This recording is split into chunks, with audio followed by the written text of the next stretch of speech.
Hello friends, आज हम Indian panel code की धारा 24 और 25 के बारे में जानेंगे। जहां धारा 24 में बेईमानी के बारे में बताया गया है, तो इसको विस्तार से समझने की कोशिश करते हैं। धारा 24 के अंतर्गत यह विस्तारित रूप से बताया गया कि बेईमानी क्या होती है, अर्थात जब एक व्यक्ति बुरे आशय से प्रेरित होकर अन्य व्यक्ति से लाभ प्राप्त करने की कोशिश करता है, अर्थात उसमें अन्य व्यक्ति को सदोष हानि होती है, वहीं जो व्यक्ति लाभ प्राप्त करता है उसको सदोष लाभ की प्राप्ति होती है। तो यहाँ पे इसको बेईमानी कहा जाता है। अर्थात एक व्यक्ति लाभ की अवस्था में होता है, अनैतिकता, अन्याय और पाप का सहारा लेके, वहीं दूसरा व्यक्ति हानि की अवस्था में होता है, क्योंकि एक व्यक्ति के द्वारा जब दूसरे व्यक्ति को छला जाता है, उसके साथ कपटपूर्ण व्यवहार किया जाता है या अनैतिकता के साथ उस अनैतिक पूर्ण व्यवहार उसके साथ किया जाता है, तो वहाँ पे दूसरा व्यक्ति हानि को प्राप्त करता है, वहीं पहला व्यक्ति सदोष लाभ को प्राप्त करता है। दोष के साथ वह लाभ को प्राप्त करता है, वहीं दूसरा व्यक्ति दोष के साथ हानि को प्राप्त करता है।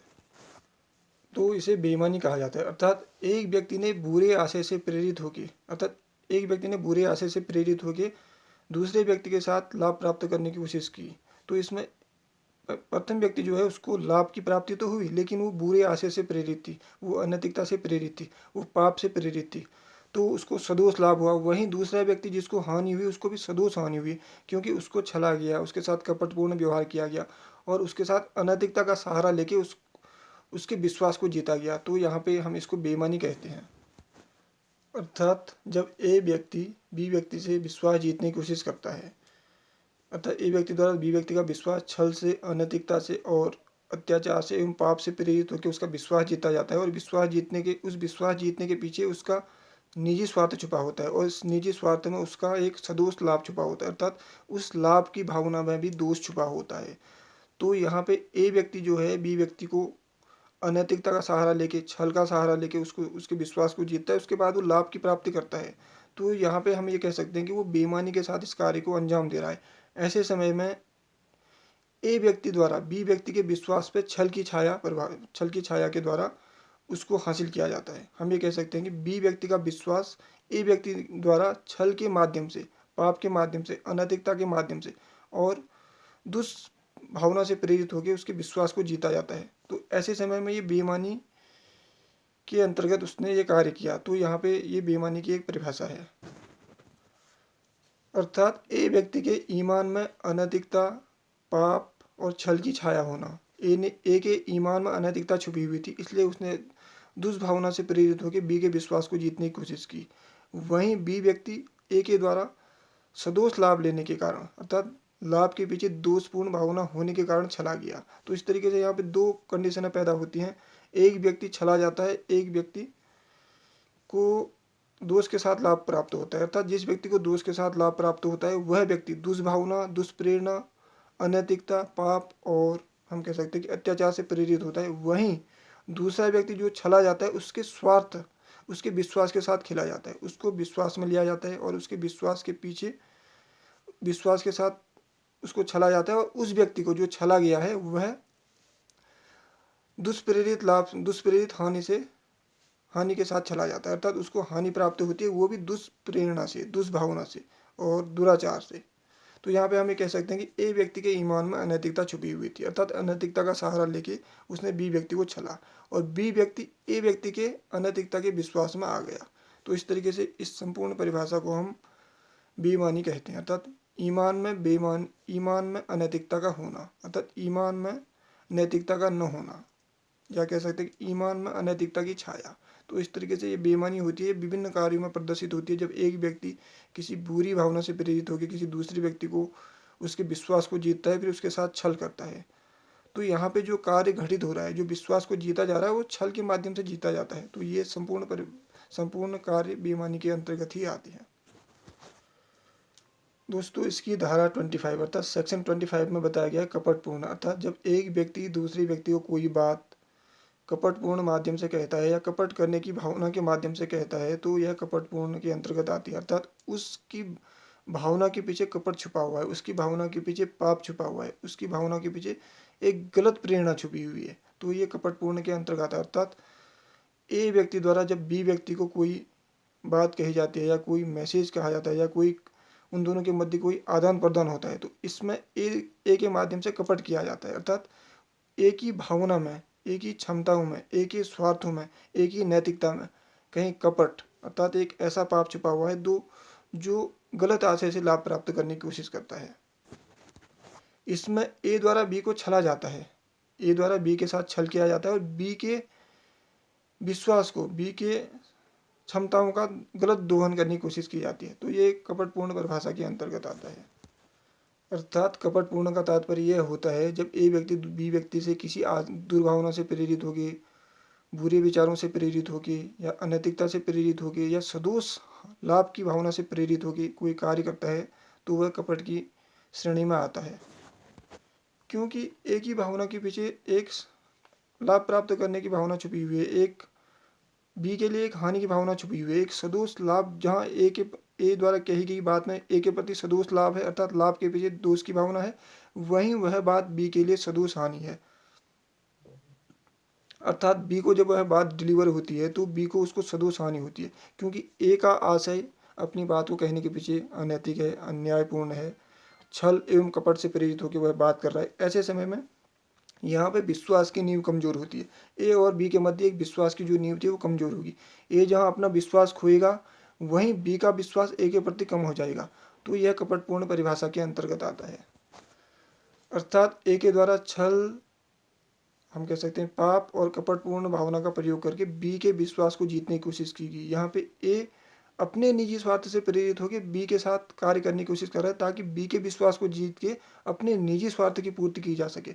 जब वह अपने निजी स्वार्थ की पूर्ति करता है तो उसमें उसका छल, अविश्वास, कपट, अनैतिकता, अत्याचार, पाप, दुष्भावना, दुष्प्रेरणा छुपी होती है और यही संपूर्ण चीजें ए के प्रति बी का विश्वास कमजोर कर देती हैं और बी ए के प्रति जहाँ विश्वास कमजोर होता है वहीं ए अपना विश्वास बी के प्रति खो देता है। तो ये सारी चीजें आर्टिकल हम कह सकते सेक्शन 26 में आती हैं, सेक्शन 25 में आती हैं, क्योंकि इसके अंतर्गत जो भी विश्वास ए के प्रति जो विश्वास था वो बी द्वारा कमजोर हो गया अर्थात ए ने अपना विश्वास बी के प्रति खो दिया।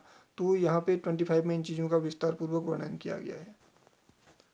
अर्थात इसमें बताया गया कि कपट पूर्वक अर्थात कपट अपने कार्य को अंजाम तक पहुंचाने के लिए उस कार्य के पीछे कौन सी भावना छुपी हुई है अर्थात निजी स्वार्थ, अत्याचार, अनैतिकता, पाप, दुष्भावना, दुष्प्रेरणा, सदोष लाभ एवं दूसरे को सदोष हानि पहुंचाना, ये भावना कपटपूर्ण के अंतर्गत आती है। किसी कार्य को कपटपूर्वक करना अर्थात कार्य के पीछे नैतिकता का अभाव, कार्य के पीछे न्याय का अभाव, कार्य के पीछे हम कह सकते हैं कि विश्वास का अभाव और कार्य में अनिश्चितता का होना, कार्य में अविश्वास का होना, कार्य में अनैतिकता का होना, ये सारी चीज़ें कपटपूर्वक कार्य के अंतर्गत ही आती हैं। दोस्तों वहीं आर्टिकल 26 अर्थात सेक्शन 26 में विश्वास करने के कारण अर्थात विश्वास के बारे में बताया गया है कि किस तरीके से एक व्यक्ति अर्थात ए व्यक्ति बी पर विश्वास कर सकता है। जब ए व्यक्ति द्वारा बी पर विश्वास किया जाता है तो उसके पीछे ए और बी के मध्य विश्वास करने के कारण होते हैं। क्यों? जब ए बी पर विश्वास कर रहा होता है तो विश्वास करने के पीछे भी कुछ कारण होंगे अर्थात बी व्यक्ति हम कह सकते हैं कि ट्रस्टफुल है ए के प्रति और ए व्यक्ति बी पर विश्वास कर सकता है। इस तरीके से यहाँ पे एक तरीके से एक दोनों के मध्य नैतिकता का संबंध बन रहा है, एक दोनों के मध्य हम कह सकते हैं कि समझ का संबंध बन रहा है। ए और बी के मध्य एक समन्वय का संबंध बन रहा है जो ए बी की क्षमताओं पर विश्वास करता है, ए बी की भावनाओं पर विश्वास करता है, ए बी के निर्णय क्षमता पर विश्वास करता है और साथ ही ए बी की वास्तविक योग्यताओं पर विश्वास करता है। दोस्तों अगर हम ये कहें ए व्यक्ति बी व्यक्ति को कोई बात कह रहा है या ए व्यक्ति बी व्यक्ति पर कोई विश्वास कर रहा है तो यहाँ पे हम ये कह सकते हैं कि ए व्यक्ति के द्वारा बी पर विश्वास किया जा रहा है। अर्थात ए व्यक्ति जब बी व्यक्ति ए को कोई बात बता रहा होता है तो ए व्यक्ति बी की बात सुन रहा होता है। ऐसे समय में बी व्यक्ति जो ए को बात बता रहा है कि कोई घटना घटित हुई अर्थात ए उस पर विश्वास कर रहा है कि जो घटना घटित हुई उसका एज इट इज अर्थात जैसी घटना थी वैसा ही उसका मौलिक स्वरूप में प्रस्तुत किया जा रहा है। यह विश्वास ए के द्वारा किया जा रहा है। तो इसमें यह कह सकते हैं कि जब ए व्यक्ति को बी व्यक्ति किसी घटना का मौलिक स्वरूप में वर्णन करता है, घटना जैसी घटित हुई थी उसके बारे में वर्णन करता है, तो ए व्यक्ति बी के प्रति विश्वास रख सकता है। अर्थात इसके विश्वास करने के निम्न कारण हो सकते हैं। नंबर 1, घटना जो मौलिक स्वरूप में थी उसको प्रस्तुत किया गया। नंबर 2, घटना जैसे घटित हो रही थी उसको एज इट इज प्रस्तुत किया। नंबर 3, घटना में कोई बनावटीपन नहीं था, कोई मिश्रण नहीं था। नंबर 4, घटना बी द्वारा स्वयं से प्रेरित होकर वर्णन नहीं किया गया, बल्कि घटना जैसे घटित हुई थी वैसे ही उसका वर्णन बी द्वारा ए के प्रति किया गया। तो इस तरीके से ए और बी के मध्य जो विश्वास का संबंध बना वो घटना के मौलिक स्वरूप के प्रस्तुत करने के कारण बना, और यही इस विश्वास शब्द में समाहित है जो आर्टिकल 26 में बताया गया है। घटना इसमें यह निकल के आता है कि घटना सत्य पर आधारित थी, घटना का वास्तविक रूप से वर्णन किया गया, और घटना का वर्णन करते हुए कोई उसके मौलिक स्वरूप से कोई छेड़छाड़ नहीं की गई, उसमें कोई मिलावट नहीं की गई। और यही दोनों के मध्य विश्वास का आधार भी है कि ए और बी के मध्य जो घटना का वर्णन हो रहा है बी के द्वारा ए के प्रति, वहीं बी अपनी तरफ से उसमें कोई मिलावट नहीं कर रहा है, अपनी तरफ से उस घटना का न बढ़ा के वर्णन कर रहा है न घटा के वर्णन कर रहा है, बल्कि घटना जैसे घटित हुई थी उसका वैसे ही वर्णन कर रहा है। तो यहाँ पे हम ये कह सकते हैं कि बी के प्रति एकाएक हम कह सकते हैं एक मौलिक विश्वास जन्म लेगा, बी के प्रति एक वास्तविक विश्वास जन्म लेगा, और यही विश्वास आर्टिकल 26 धारा 26 में वर्णन किया गया है। तो दोस्तों आज हमने जाना आर्टिकल 24 में आर्टिकल 25, आर्टिकल 26 जिसमें बेईमानी, कपटपूर्ण व्यवहार और विश्वास के बारे में बताया गया है कि बेईमानी हम वास्तव में किसे कहेंगे, कपटपूर्ण व्यवहार क्या होता है और विश्वास क्या होता है।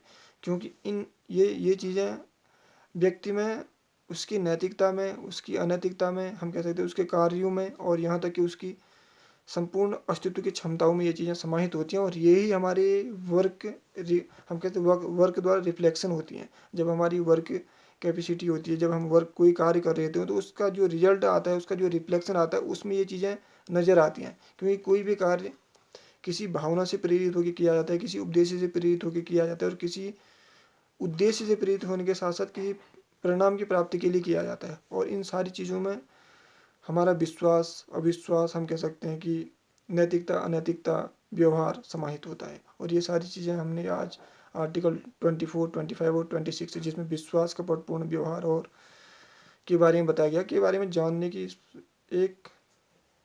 कोशिश की, और ये सारी चीज़ें कहीं ना कहीं हमारी दैनंदिन की क्रियाओं में भी शामिल होती हैं। दोस्तों मैं आशा करता हूँ आज का वीडियो आप लोगों को पसंद आया होगा। Thank you very much.